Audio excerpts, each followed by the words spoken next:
Alguien me reclamó enojado por el video que hice de estos excombatientes que se ponen a hacer manifestaciones y a pedir dinero y a pedir aumento en sus pensiones por ser veteranos de la guerra. Alguien me dijo que yo no tengo derecho de hablar porque yo no soy excombatiente. Alguien me dijo eso.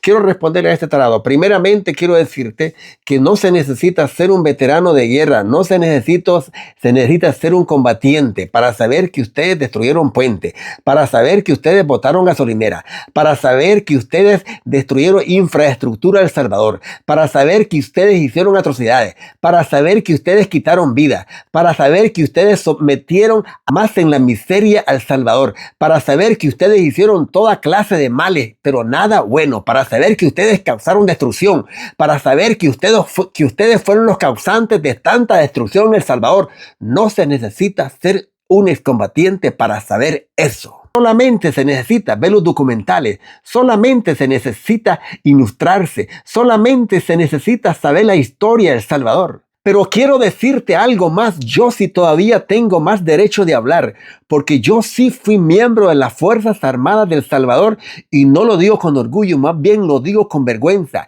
Y yo creo que ninguno de los dos bandos merece recompensa, ninguno de los dos bandos merece un cheque, ninguno de los dos bandos merece una pensión, ninguno de los dos. Porque los dos bandos fueron atroces, los dos bandos hicieron cosas injustas, los dos bandos causaron destrucción, los dos bandos hicieron atrocidades, los dos bandos quitaron vida, los dos bandos metieron a la desgracia a El Salvador, los dos bandos hicieron cosas horribles, ninguno de los dos bandos merece un cheque. Yo creo que hay una excepción con aquellos reclutas que fueron reclutados a la fuerza y fueron llevados a combatir a la fuerza contra su voluntad. No querían estar allí. Estos esperaban una licencia, esperaban una oportunidad para desertarse, para salirse.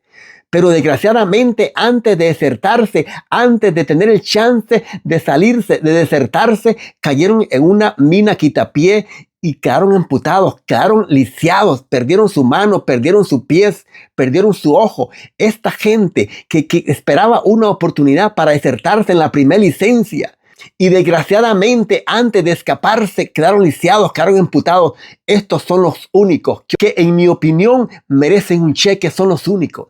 Pero aquellos que voluntariamente hicieron atrocidades, estuvieron más de un año, más de 2 años, estuvieron 2, 3, 4 años, estos que estuvieron voluntariamente haciendo atrocidades, participando del mal, haciendo cosas antimorales, haciendo cosas contra la humanidad, esta gente no merece un cheque, esta gente al revés merece una cárcel, merecen el SECOT, merecen una investigación profunda. Estos merecen ir a la cárcel en vez de pedir un cheque. En vez de arrepentirse y ponerse la mano en la conciencia por las atrocidades que hicieron, por las cosas antimorales, por las atrocidades, por las barbaries que hicieron, en vez de arrepentirse, todavía respaldan ese rótulo maligno, ese rótulo del mal, ese rótulo símbolo del mal, de la destrucción, de la antimoralidad y la corrupción, como es el rótulo del FMLN. Estos, en vez de arrepentirse, se sienten orgullosos, confiesan formar parte de esa fila, confiesan ser parte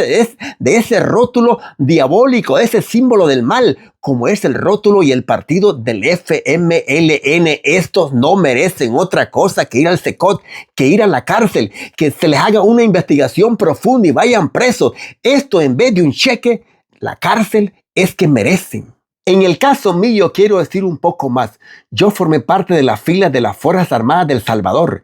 Tengo un diploma del Batallón de Cazadores de Usulután. Después de un año de estar en las filas del Batallón de Cazadores y ver todas las atrocidades y todas las injusticias, no soporté más y al año me salí del ejército. No aguanté más después de ver todas las atrocidades, las injusticias, las violaciones a derechos humanos y cuánta cosa que vi yo, que no soporté más, me tuve que salir al año. Gracias a Dios yo no participé en ninguna atrocidad porque habían voluntarios, había gente que se ofrecía a hacer cosas horribles. No había necesidad de hacerlas porque habían voluntarios, habían soldados, habían elementos del mal que se prestaban para hacer cuánta injusticia.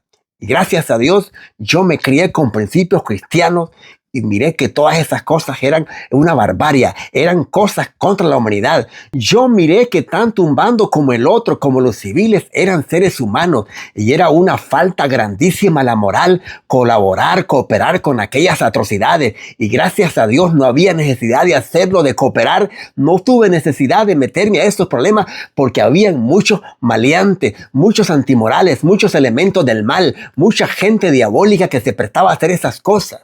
Me acuerdo una ocasión que yo veía aquellas atrocidades y les decía a mis compañeros, eso está mal. Y ellos me decían, hacerle frente, hacerle huevos porque este es el ejército y tenemos que obedecer. Y aquellas palabras y aquella actitud de mis compañeros, yo las repudiaba profundamente y buscaba una oportunidad para salirme de estas legiones de demonios que ejecutaban el mal. Por eso digo, ni un bando ni el otro merecen cheque, es estarle pagando a gente que hizo el mal, a gente que hizo atrocidades. Esa experiencia macabra que tuve yo fue el año 1983. Yo apenas tenía 16 años y medio. Un niño, pero valiente contra el mal. ¿Y ustedes qué piensan de esto? Coméntenme, por favor. Y si no me sigues, ¿por qué no me sigues?